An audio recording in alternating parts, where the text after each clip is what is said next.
ওম শান্তি। আজি 20-1-2025 বৰ্ষৰ প্ৰাতঃ মুৰলী ওম শান্তি বাপ-দাদা মধুকন। আজি বাবাই কৈছে, মৰমৰ সন্তানসকল, জ্ঞানৰ ধাৰণাৰ লগতে সত্যযোগী বাদশ্বাহীৰ কাৰণে স্মৃতি আৰু পবিত্ৰতাৰ বলো জমা কৰা। প্ৰশ্ন: এতিয়া তোমালোক সন্তানসকলৰ পুৰুষাৰ্থৰ লক্ষ্য কি হ'ব লাগে? উত্তৰ: সদায় আনন্দিত হৈ থকা, অতি অমায়িক হোৱা, সকলোকে প্ৰেমেৰে চলোৱা, এয়াই তোমালোকৰ পুৰুষাৰ্থৰ লক্ষ্য হওক। ইয়াৰ দ্বাৰাই তোমালোক সৰ্বগুণসম্পন্ন, ষোল্লকলা সম্পূৰ্ণ হ'বাগৈ। প্ৰশ্ন: যাৰ কৰ্ম শ্ৰেষ্ঠ, তেওঁৰ লক্ষণ কি হ'ব? উত্তৰ: তেওঁৰ দ্বাৰা কোনেও দুখী নহ'ব। যেনেকৈ পিতা দুখহৰ্তা সুখকৰ্তা, তেনেকৈ শ্ৰেষ্ঠ কৰ্ম কৰোঁতাজনো দুখহৰ্তা সুখকৰ্তা হ'ব। গীত এৰি দিয়া আকাশ সিংহাসন। ওম শান্তি। মৰমৰ আত্মিক সন্তানসকলে গীতটি শুনিলে। এয়া মৰমৰ আত্মিক সন্তান বুলি কোনে ক'লে? দুয়োজন পিতাই ক'লে। নিৰাকাৰজনেও ক'লে আৰু সাকাৰজনেও ক'লে। সেয়েহে এওঁক বাপ আৰু দাদা বুলি কোৱা হয়। দাদা হৈছে সাকাৰী অৰ্থাৎ শৰীৰধাৰী। এতিয়া এই গীতটিতো হৈছে ভক্তি মাৰ্গৰ। সন্তানসকলে জানে পিতা আহিছে আৰু পিতাই গোটেই সৃষ্টি চক্ৰৰ জ্ঞান বুদ্ধিত ধাৰণ কৰাইছে। তোমালোক সন্তানসকলৰো বুদ্ধিত আছে যে আমি 84 জন্ম পূৰ্ণ কৰিলোঁ। এতিয়া নাটক পুৰা হয়। এতিয়া আমি যোগ বা স্মৃতিৰ দ্বাৰা পাৱন হ'ব লাগে। স্মৃতি আৰু জ্ঞান এয়াতো সকলো কথাতে প্ৰযোজ্য হয়। বেৰিষ্টাৰজনকো নিশ্চয় স্মৰণ কৰিব আৰু তেওঁৰ পৰা জ্ঞান ল'ব। ইয়াকো যোগ আৰু জ্ঞানৰ বল বুলি কোৱা হয়। ইয়াততো এয়া হৈছে নতুন কথা।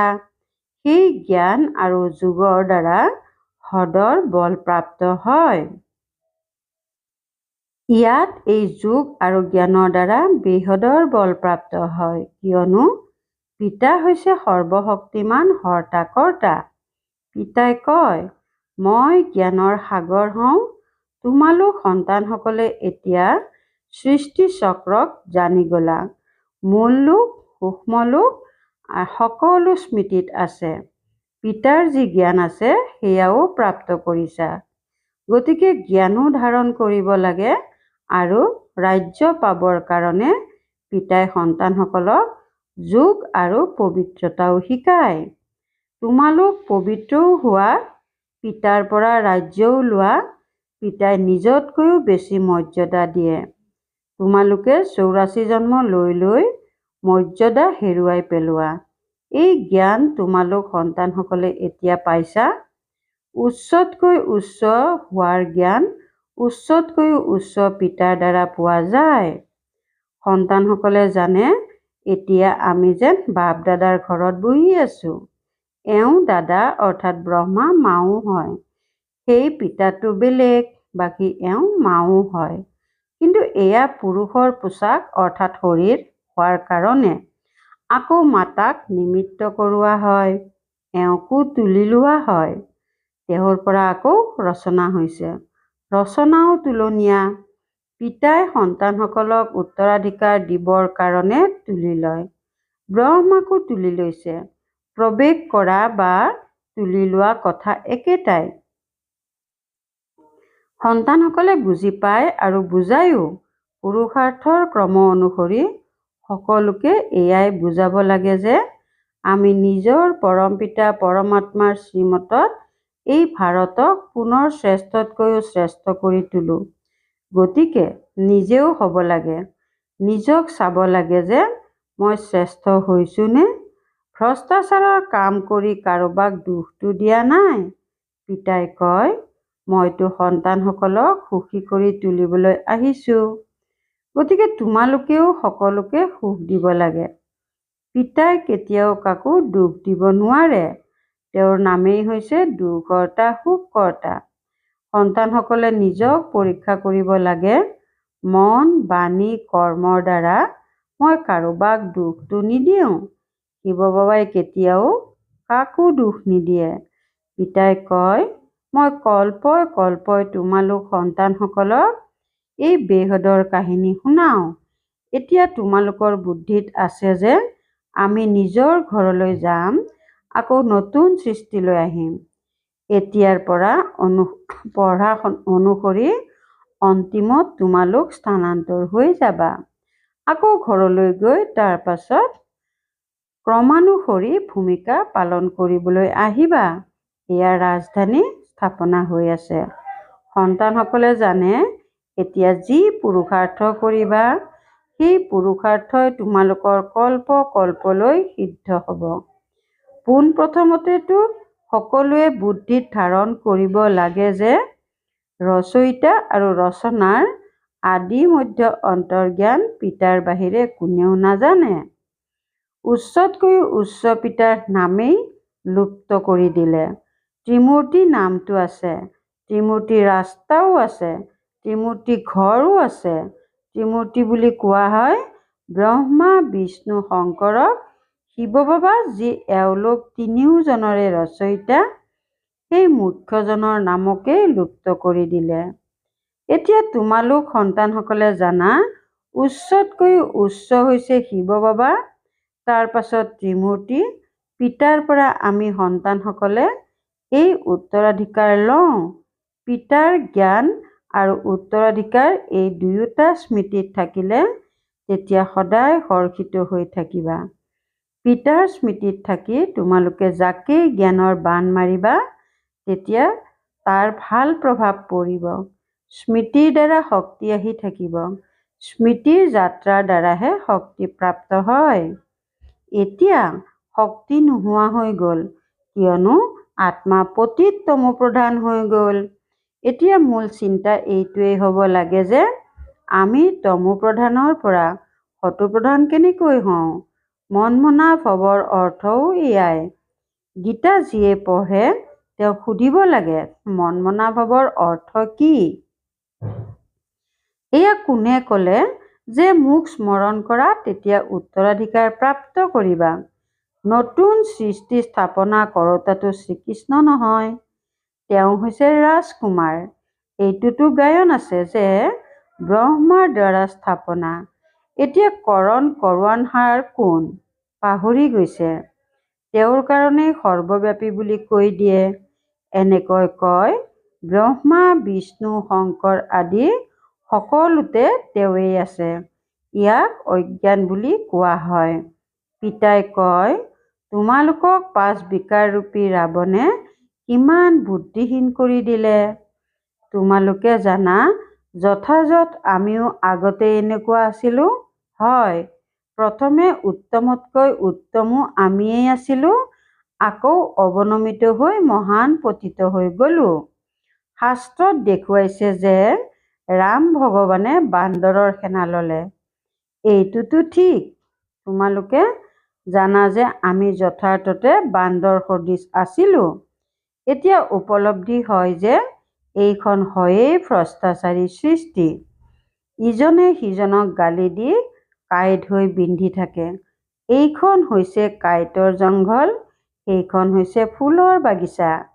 জংঘল বহুত ডাঙৰ হয়, বাগিচা বহুত সৰু হয়। বাগিচা ডাঙৰ নহয়। সন্তানসকলে বুজি পায় যে যথাৰ্থতে এই সময়ত এইখন হৈছে বহুত ডাঙৰ কাঁইটৰ জংঘল। সত্যযুগত ফুলৰ বাগিচা কিমান সৰু, এই কথাবোৰ তোমালোক সন্তানসকলৰ ভিতৰতো পুৰুষাৰ্থৰ ক্ৰম অনুসৰি বুজি পায়। যাৰ জ্ঞান আৰু যোগ নাই, সেৱাত তৎপৰ হৈ নাথাকে, তেওঁলোকৰ ইমান আন্তৰিক আনন্দও নাথাকে। দান কৰিলে মনুষ্য আনন্দিত হয়। এনেকৈ বুজে যে এওঁ পূৰ্বৰ জন্মত দান পুণ্য কৰিছে, সেইবাবে ভাল জন্ম পাইছে। কোনোবা ভক্ত হ'লে ভাবে মই ভক্তই ভাল ভক্তৰ ঘৰত গৈ জন্ম ল'ম। ভাল কৰ্মৰ ফলো ভাল পোৱা যায়। পিতাই বহি কৰ্ম, অকৰ্ম, বিকৰ্মৰ গতি সন্তানসকলক বুজায়। জগতৰ লোকে এই কথাবোৰ নাজানে। তোমালোকে জানা, এতিয়া ৰাৱণ ৰাজ্য হোৱাৰ কাৰণে মনুষ্যৰ সকলো কৰ্ম বিকৰ্ম হৈ যায়। পতিতটো হ'বই লাগিব। 5 বিকাৰ সকলোৰে মাজত আছে। যদিও দান পুণ্য আদি কৰে অল্প কালৰ কাৰণে, তাৰ ফল প্ৰাপ্ত হৈ যায়, তথাপিতো পাপটো কৰেই।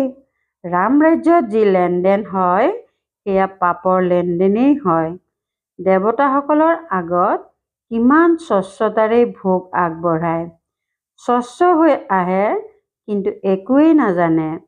বেহদৰ পিতাৰো কিমান গ্লানি কৰি দিছে।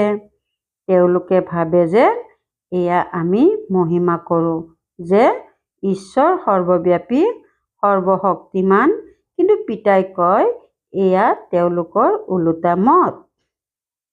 তোমালোকে প্ৰথমে পিতাৰ মহিমা শুনোৱা যে উচ্চতকৈও উচ্চ ভগৱান এজনেই, আমি তেওঁকেই স্মৰণ কৰোঁ। ৰাজযোগৰ লক্ষ্য উদ্দেশ্যও সন্মুখত আছে। এই ৰাজযোগ পিতাইহে শিকায়। শ্ৰীকৃষ্ণক পিতা বুলি কোৱা নহয়, তেওঁতো শিশু হয়। শিৱক বাবা বুলি কোৱা হয়। তেওঁৰ নিজৰ দেহ নাই, এয়া মই ঋণত লওঁ, সেয়েহে এওঁক বাপ দাদা বুলি কয়। তেওঁ হৈছে উচ্চতকৈও উচ্চ নিৰাকাৰ পিতা। ৰচনাই ৰচনাৰ পৰা উত্তৰাধিকাৰ প্ৰাপ্ত কৰিব নোৱাৰে। লৌকিক সম্বন্ধত সন্তানে পিতাৰ পৰা উত্তৰাধিকাৰ প্ৰাপ্ত কৰে, কন্যা সন্তানটো নাপায়। এতিয়া পিতাই বুজাইছে, তোমালোক আত্মাসকল মোৰ সন্তান। প্ৰজাপিতা ব্ৰহ্মাৰ সতি সন্ততি। ব্ৰহ্মাৰ দ্বাৰা উত্তৰাধিকাৰ নোপোৱা, পিতাৰ হ'লেহে উত্তৰাধিকাৰ পাবা।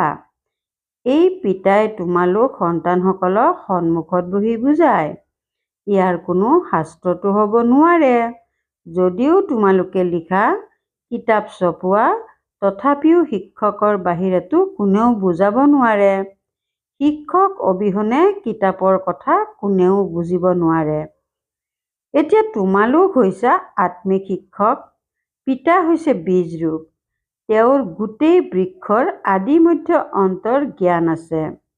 শিক্ষকৰ ৰূপত তোমালোকক বুজায়। তোমালোক সন্তানসকলতো সদায় আনন্দিত হৈ থাকিব লাগে যে আমাক পৰম পিতাই নিজৰ সন্তান কৰি লৈছে। তেওঁৱেই আমাক শিক্ষক হৈ পঢ়ায়। সঁচা সদ্গুৰুও হয়, লগত লৈ যায়। সকলোৰে সদ্গতিদাতা এইজনেই। উচ্চতকৈও উচ্চ পিতাই হয়, যিয়ে ভাৰতক প্ৰত্যেক 5000 বছৰৰ পাছত উত্তৰাধিকাৰ প্ৰদান কৰে। তেওঁৰ শিৱ জয়ন্তী পালন কৰে। বাস্তৱত শিৱৰ লগত ত্ৰিমূৰ্তিও থাকিব লাগে। তোমালোকে ত্ৰিমূৰ্তি শিৱ জয়ন্তী পালন কৰা, কিন্তু শিৱ জয়ন্তী পালন কৰিলে কোনো কথা সিদ্ধ নহ'ব। পিতা আহে আৰু ব্ৰহ্মাৰ জন্ম হয়। সন্তান হ'ল, ব্ৰাহ্মণ হ'ল আৰু লক্ষ্য উদ্দেশ্য সন্মুখত থিয় হৈ আছে। পিতাই নিজে আহি স্থাপনা কৰে। লক্ষ্য উদ্দেশ্য একেবাৰে স্পষ্ট হৈ আছে। কেৱল শ্ৰীকৃষ্ণৰ নাম দি দিয়াৰ কাৰণে গোটেই গীতাৰ মহত্ব নোহোৱা হৈ গ'ল। এয়াও ড্ৰামাত নিৰ্ধাৰিত হৈ আছে। এই ভুল আকৌ হ'ব। গোটেই খেলখনেই হৈছে জ্ঞান আৰু ভক্তিৰ। পিতাই কয়, অতি মৰমৰ সন্তানসকল, সুখধাম শান্তিধামক স্মৰণ কৰা। উল্ফ আৰু বে অৰ্থাৎ আল্লাহ আৰু বাদশ্বাহী কিমান সহজ। তোমালোকে যিকোনো লোককে সোধা, মন মনা ভাৱৰ অৰ্থ কি? চোৱা কি কয়। কোৱা, কাক ভগৱান বুলি কোৱা হ'ব? উচ্চতকৈ উচ্চ ভগৱান নহয় জানো? তেওঁক সৰ্বব্যাপী বুলি কোৱা হ'ব জানো? তেওঁতো সকলোৰে পিতা। এতিয়া ত্ৰিমূৰ্তি শিৱ জয়ন্তী আহি আছে। তোমালোকে ত্ৰিমূৰ্তি শিৱৰ চিত্ৰ উলিয়াব লাগে। উচ্চতকৈও উচ্চ হৈছে শিৱ, তাৰ পাছত সূক্ষ্মলোকৰ নিবাসী ব্ৰহ্মা, বিষ্ণু, শংকৰ। উচ্চতকৈও উচ্চ হৈছে শিৱ বাবা। তেওঁ ভাৰতক স্বৰ্গৰূপে গঢ়ি তোলে। তেওঁৰ জয়ন্তী তোমালোকে কিয় পালন নকৰা? নিশ্চয় ভাৰতক উত্তৰাধিকাৰ প্ৰদান কৰিছিল। তেওঁলোকৰ ৰাজ্য আছিল। এই ক্ষেত্ৰত তোমালোকক আৰ্য সমাজৰ লোকসকলেও সহায় কৰিব, কিয়নো তেওঁলোকেও শিৱক মানে। তোমালোকে নিজৰ পতাকা উৰুৱা। এফালে ত্ৰিমূৰ্তি গোলক, আনফালে বৃক্ষ। তোমালোকৰ পতাকা বাস্তৱতে এইখন হ'ব লাগে। তৈয়াৰ কৰিবতো পাৰা নহয়? পতাকা উৰুৱাই দিয়া, যাতে সকলোৱে দেখে। গোটেই বুজনি ইয়াতেই আছে। কল্পবৃক্ষ আৰু ড্ৰামা ইয়াতো একেবাৰে স্পষ্ট হৈ আছে। সকলোৱে গম পাই যাব যে আমাৰ ধৰ্ম পুনৰ কেতিয়া হ'ব। নিজেই নিজৰ হিচাপ উলিয়াব। সকলোকে এই চক্ৰ আৰু বৃক্ষৰ ওপৰত বুজাব লাগে। যীশুখ্ৰীষ্ট কেতিয়া আহিছিল? ইমান সময় সেই আত্মাসকল ক'ত থাকে? নিশ্চয় নিৰাকাৰী সৃষ্টিত বুলিয়েই ক'ব। আমি আত্মাসকল ৰূপ সলনি কৰি ইয়াত আহি সাকাৰ অৰ্থাৎ শৰীৰধাৰী হওঁ। পিতাটো এনেকৈ নকয় জানো? আপুনিও ৰূপ সলনি কৰি সাকাৰত আহক। সূক্ষ্ম লোকতো নাহিব, যেনেকৈ আমি ৰূপ সলনি কৰি ভূমিকা পালন কৰোঁ। আপুনিও আহক, আকৌ আহি ৰাজযোগ শিকাওক। ৰাজযোগ হৈছে ভাৰতক স্বৰ্গ কৰি তোলাৰ। এয়াতো অতি সহজ কথা। সন্তানসকলৰ চখ থাকিব লাগে, ধাৰণ কৰি অন্যকো কৰাব লাগে। তাৰ বাবে লিখা পঢ়া কৰিব লাগে। পিতা আহি ভাৰতক স্বৰ্গ কৰি তোলে। এনেকৈ কোৱাও হয় যে যথাযথ যীশুখ্ৰীষ্টৰ ৩০০০ বছৰ পূৰ্বে ভাৰত স্বৰ্গ আছিল। সেয়েহে ত্ৰিমূৰ্তি শিৱৰ চিত্ৰ সকলোলৈকে পঠিয়াই দিব লাগে। ত্ৰিমূৰ্তি শিৱৰ ষ্টাম্প বনাব লাগে। এই ষ্টাম্প বনাওঁতা সকলৰো বিভাগ থাকিব। দিল্লীততো বহুতে লিখা পঢ়া কৰা লোক আছে, এইটো কাম কৰিব পাৰে। তোমালোকৰ ৰাজধানীও দিল্লী হ'ব। আগতে দিল্লীক পৰিস্থান বুলি কৈছিল, এতিয়াতো কবৰস্থান। গতিকে এই সকলো কথা সন্তানসকলৰ বুদ্ধিত উদয় হ'ব লাগে। এতিয়া তোমালোক সদায় আনন্দিত হৈ থাকিব লাগে, বহুত অমায়িক হ'ব লাগে, সকলোকে প্ৰেমেৰে চলাব লাগে, সৰ্বগুণ সম্পন্ন, 16 কলা সম্পূৰ্ণ হ'বলৈ পুৰুষাৰ্থ কৰিব লাগে। তোমালোকৰ পুৰুষাৰ্থৰ লক্ষ্য এইটোৱেই, কিন্তু এতিয়ালৈকে কোনো হোৱা নাই। এতিয়া তোমালোকৰ আৰোহণ কলা হৈ গৈ থাকে। লাহে লাহে আৰোহণ কৰা নহয়। গতিকে বাবাই সকলো প্ৰকাৰে শিৱ জয়ন্তীত সেৱা কৰাৰ ইংগিত দি থাকে, যাৰ দ্বাৰা মনুষ্যই বুজিব যে যথাৰ্থতে এওঁলোকৰ জ্ঞানটো অতি উচ্চ। মনুষ্যক বুজাবলৈ কিমান যত্ন কৰিবলগীয়া হয়। যত্ন নকৰিলে ৰাজধানী স্থাপনা হ'ব জানো? আৰোহণ কৰে, অৱৰোহণ কৰে, পুনৰ আৰোহণ কৰে। সন্তানসকলৰো কিবা নহয় কিবা ধুমুহা আহে। মূল কথা হৈছে স্মৃতিৰ। স্মৃতিৰ দ্বাৰাহে শতপ্ৰধান হ'ব লাগে। জ্ঞানটো সহজ। সন্তানসকল অতি অমায়িক হ'ব লাগে। লক্ষ্য উদ্দেশ্যটো সন্মুখত থিয় হৈ আছে। এওঁলোক অৰ্থাৎ লক্ষ্মীনাৰায়ণ কিমান অমায়িক। এওঁলোকক দেখিলে কিমান আনন্দ পোৱা যায়। আমাৰ বিদ্যাৰ্থীসকলৰ এয়া হৈছে লক্ষ্য উদ্দেশ্য। পঢ়াওতাজন হৈছে ভগৱান। ভাল বাৰু, অতিকৈ মৰমৰ কল্পৰ পাছত পুনৰাই মিলিত হোৱা সন্তানসকলৰ প্ৰতি মাতা পিতা বাপ দাদাৰ স্নেহপূৰ্ণ স্মৰণ আৰু সুপ্ৰভাত। আত্মিক পিতাৰ আত্মিক সন্তানসকলক নমস্কাৰ। ধাৰণাৰ বাবে মুখ্য সাৰ ১ নম্বৰ, পিতাৰ দ্বাৰা প্ৰাপ্ত জ্ঞান আৰু উত্তৰাধিকাৰ স্মৃতিত ৰাখি সদায় হৰ্ষিত হৈ থাকিব লাগে। জ্ঞান আৰু যোগ আছে, গতিকে সেৱাত তৎপৰ হৈ থাকিব লাগে। ২ নম্বৰ, সুখধাম আৰু শান্তিধামক স্মৰণ কৰিব লাগে। এই দেৱতাসকলৰ দৰে অমায়িক হ'ব লাগে। অপাৰ আনন্দত থাকিব লাগে। আত্মিক শিক্ষক হৈ জ্ঞান দান কৰিব লাগে। বৰদান, দেহ সম্বন্ধ আৰু বৈভৱৰ বন্ধনৰ পৰা স্বতন্ত্ৰ পিতাৰ সমান কৰ্মাতীত হোৱা।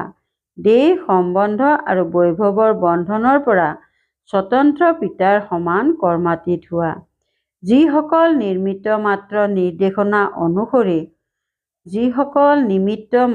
নিৰ্দেশনা অনুসৰি প্ৰবৃত্তিৰ তত্ত্বাৱধান লৈও আত্মিক স্বৰূপত থাকে, মোহৰ কাৰণে নহয়।